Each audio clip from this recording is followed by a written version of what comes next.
Hi guys, मैं रोशन सिंह आप लोग का पढ़ाई कर यूट्यूब चैनल में बहुत स्वागत करता हूं। तो बेसिकली जब आप लोग यहां पे आए हैं तो थंबनेल देख के आए होंगे कि आज हम लोग किस विषय पे चर्चा करने वाले हैं। और आज की जो चर्चा होगी वो प्रूफ के साथ चर्चा होगी, ठीक है। और चलिए शुरू करते हैं। और शुरू करने से पहले एक रिक्वेस्ट है आप लोग के छोटे भाई का आप लोगों से कि प्लीज़ सब्सक्राइब कर लीजिए, ठीक है। हमको पता है कि आप लोग सुन रहे हैं मेरी बात को और सोच रहे होंगे कि अरे चलो कर लेंगे बाद में सब्सक्राइब, तो नहीं यार, प्लीज़ अभी कर लो सब्सक्राइब, ठीक है। चलिए शुरू करते हैं। तो आज हम लोग बेसिकली 3-4 पॉइंट्स पे चर्चा करने वाले हैं और उसमें जो एक पहला पॉइंट है वो है आपका रिवाइज्ड आंसर की क्यों नहीं आ रहा है, ठीक। इस पे हम लोग प्रूफ के साथ चर्चा करेंगे।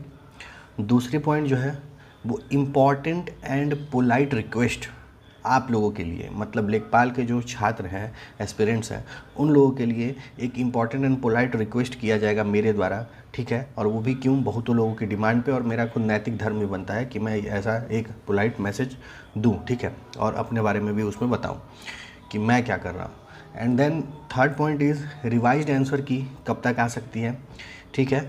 तो वो जो मैं प्रूफ दूंगा उसमें बताऊंगा कि क्या है, कैसे है। अब चौथा पॉइंट जो होगा कि कमेंट में बहुत लोगों का सवाल है कि सर कौन कौन से क्वेश्चन पर मार्क्स मिलेंगे और किस पर नहीं मिलेंगे, इस पे भी बात की जाएगी। तो चलिए, अभी सब्सक्राइब नहीं किए आप लोग, मुझे पता है, तो प्लीज़ सब्सक्राइब कर लीजिए। और पहले पॉइंट पे आते हैं कि भाई रिवाइज्ड आंसर की क्यों नहीं आ रहा है। तो एक इससे पहले भी वीडियो बनाए थे हम एक हफ्ते पहले करीब, तो उस पर भी 15,000 लोग करीब देखे हैं।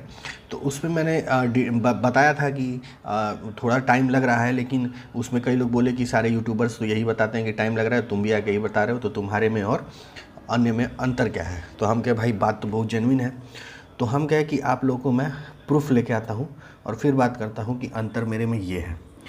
तो आप लोग के स्क्रीन पे फ़ोटो शो हो रही होगी, डिस्प्ले कर रही होगी, ठीक है। तो ये आप लोग जो देख पा रहे हैं फ़ोटो, वो जो है वो यूपीएसआई के रिवाइज्ड आंसर की का फ़ोटो है, ठीक है। ये पहला फ़ोटो जो आप देख पा रहे होंगे।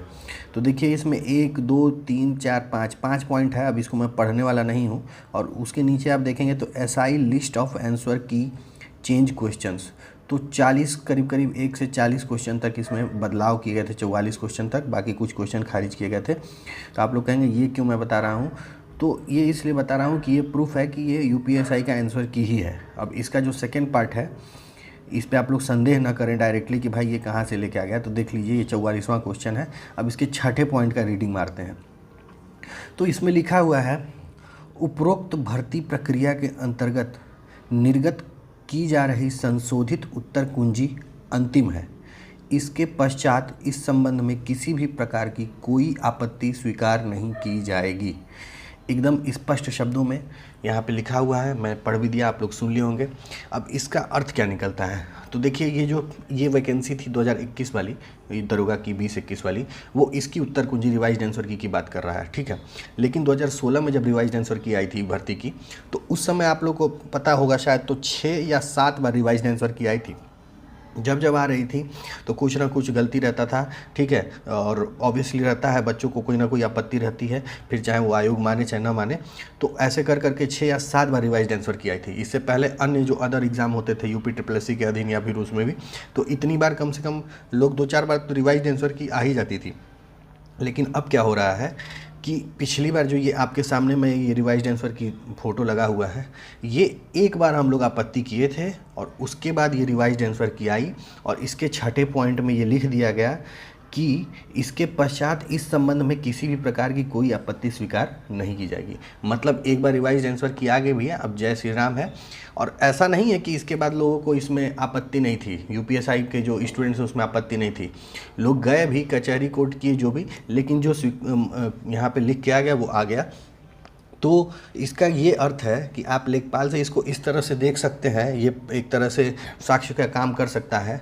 100% तो नहीं, लेकिन 95% तक बात मैं ये कह सकता हूँ कि इसीलिए कहीं ना कहीं रिवाइज्ड आंसर की आने में लेट हो रहा है कि आयोग चाहता है कि अपने तरफ से वो पूरी की पूरी स्पष्ट करके हर एक प्रश्नों का जो आपत्ति ऑब्जेक्शन किया गया उसका विश्लेषण करके और फिर एक बार उत्तर कुंजी जारी करे रिवाइज्ड की मतलब उसके बाद लोग फिर ना ऑब्जेक्शन कर पाएँ, ठीक है। और वो फिर आप लोगों को शायद मौका ना दे जैसे हम लोग को ना मिला। तो ये एक आप लोगों के लिए इन्फॉर्मेशन थी जो अब तक यूट्यूब पे कोई नहीं बताया है, और अगर आपको जेन्युइन लगा होगा तो प्लीज़ सब्सक्राइब कर लीजिएगा। अब आगे हम लोग दूसरे पॉइंट पे डिस्कस करने वाले हैं। तो दूसरा पॉइंट है अपना कि एक रिक्वेस्ट है, ठीक है, आप लोगों की तरफ से मैं अन्य साथी जो अन्य वैकेंसीज़ में सेलेक्टेड हैं उनसे रिक्वेस्ट करना चाहता हूं। अब वो लोग कहेंगे कि पहले तुम अपना बताओ, तो मेरा ये हाल है भाई कि मैं देखिए लेखपाल में वैसे भी नहीं जाऊंगा, ठीक है, फिर चाहे वो यूपीएसआई पहले मैं ट्रेनिंग में ज्वाइनिंग कर लूं या ना करूं, मैं यूपीएसआई का ट्रेनिंग ज्वाइनिंग में रहूं या फिर ऑफ़र लेटर आए, ज्वाइनिंग लेटर आए या ना आए, मैं लेखपाल में नहीं जाऊंगा। उसका कारण ये है कि मैं अच्छी नौकरी में हूँ, सॉफ्टवेयर इंजीनियर हूँ, और it is I think for me it is far better than लेखपाल, ठीक है। तो बहुत लोग का कमेंट में क्वेश्चन था कि आप डीवी में जाएंगे कि नहीं जाएंगे, प्लीज़ मत जाइए। कितने लोग तो अंडमंड हमको सुना दिए कि तुम्हारे जैसे लोगों की वजह से, कमेंट में दिखा दूंगा लेकिन रहने दीजिए, अभी क्या दिखाना उन लोगों को। लेकिन एक लोग कह रहे हैं कि तुम्हारे जैसे लोगों की वजह से हम लोग सेलेक्ट नहीं हो पाते हैं। अच्छी बात है भाई, तो चलिए आप ही लोगों के लिए मैं एक अन्य साथियों से ये रिक्वेस्ट कर रहा हूँ आप लोग की तरफ से कि भाई अगर जो लोग लेखपाल का जो पे ग्रेड है उससे ऊपर की नौकरी, उससे ऊपर की पे ग्रेड में है या फिर होने के चांसेस हैं, और लेखपाल के डीवी रिजल्ट से आने से पहले उन लोग का अगर हो जाता है, तो मेरा दोनों हाथ जोड़ के दंडवत प्रणाम है कि आप लोग प्लीज़ इस लोग मतलब वैकेंसी में डीवी कराने के लिए मत जाइएगा, दूसरे की सीट मत खाइएगा, ठीक है।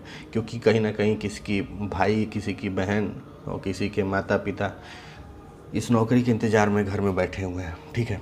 इससे ज़्यादा क्या कहें। तो ये मैसेज मेरे तरफ से था, आप लोगों को स्पष्ट कर दिया हूँ कि मैं नहीं जाऊँगा।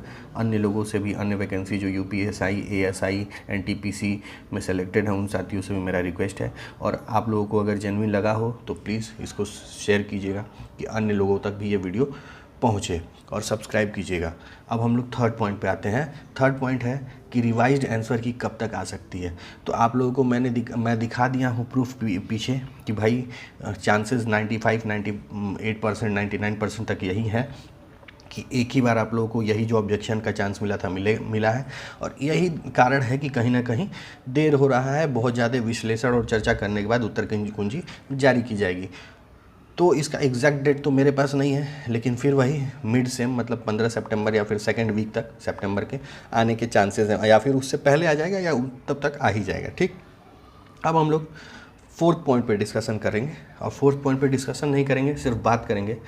मुझे पूछना है कुछ आप लोगों से, और वो है कि देखिए कमेंट में बहुत लोग का सवाल है कि सर आप बहुत अच्छा विश्लेषण कर रहे हैं, सब कुछ अच्छा है, बस आप एक चीज़ ये बता दीजिए कि किस क्वेश्चन पे मार्क्स मिलेंगे और किस पर नहीं मिलेंगे।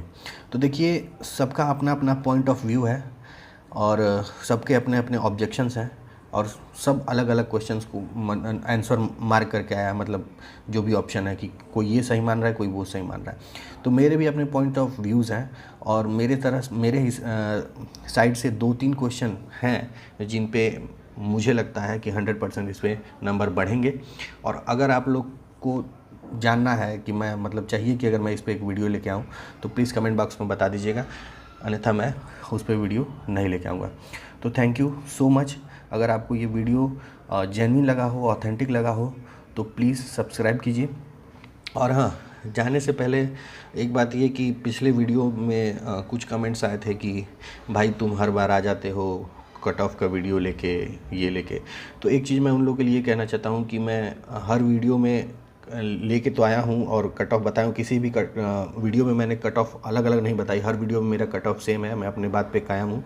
और दूसरी चीज़ कि आपको पता है कि यूट्यूब पे क्या चल रहा है, ठीक है। अभी अगर री एग्ज़ाम से रिलेटेड वीडियो अगर हम बना देंगे ना, तो देखेंगे कि कितने सब्सक्राइबर और व्यूज़ जाने लगे। लेकिन हम री एग्ज़ाम पे नहीं बना रहे हैं, क्योंकि हमको उन लोगों का दुख और दर्द पता है जो लोग पढ़ रहे हैं, ठीक है। नहीं तो री एग्ज़ाम का डेट, रिट, आप लोगों को पता होगा कि यूपीएसआई में जितनी रिट फाइल हुई है, और जो लोग यूपीएसआई में जो गिरोह काम कर रहा है रिट से संबंधित और भर्ती फंसाने से संबंधित, कहीं ना कहीं वो लोग लेखपाल, ग्रुप डी और अन्य भर्ती में भी एक्टिव हो चुके हैं। और यूट्यूब पे अगर आप जुड़े हुए हैं तो कहीं ना कहीं ये बात आप तक पहुंच गई होगी वीडियो के माध्यम से कि मैं किसकी बात और किन लोगों की तरफ इशारा कर रहा हूं। तो अगर कोई बंदा आप लोगों को इतने नेगेटिव चीज़ें, इतने नेगेटिव सराउंडिंग में भी पॉजिटिवली मोटिवेट कर रहा है, मोटिवेटेड रख रहा है, तो मुझे लगता है कि ये कोई गलत काम मैं नहीं कर रहा हूँ।